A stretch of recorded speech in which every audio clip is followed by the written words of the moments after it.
For you guys looking for cam locks for your dispatch snares for coyotes, I know the new rave is to go smaller on your cam lock, and I tried a few and they worked, but it seemed to have less of a burn circle and a quicker dispatch with the older tooth cam locks.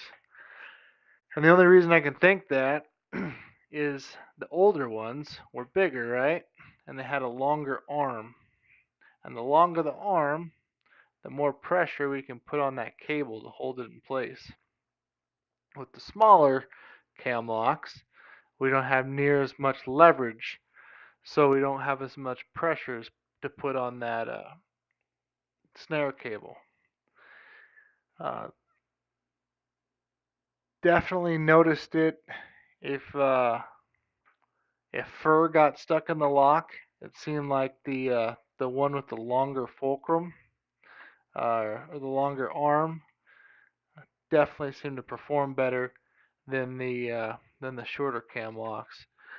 I love the mini cam locks for like coon and mink and beaver and fox, but for coyotes, and if I was ever going to chase after anything bigger than a coyote, I definitely prefer the cam lock with a longer arm.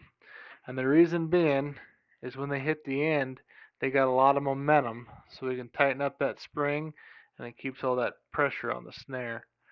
Uh, Coon, fox, and beaver, they don't ever pull enough pressure to really dispatch themselves. The only way you're going to get them to dispatch themselves is if we wrap them up. But for coyotes, they'll run hard enough and jerk hard enough to dispatch themselves, and the longer arm you have holding against that cable, the more effective it'll be. Um, I've tried pretty much every brand you can think of, snare wise, and I had the best kill rates and the least amount of burn circles with the Bridger toothed cam lock, the standard size one.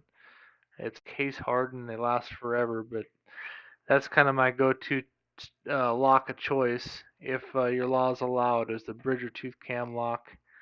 It holds up well. I don't know who makes them for them, but they definitely did their homework with that lock. So something to think about when you guys are trying to play with your dispatch snares for coyotes.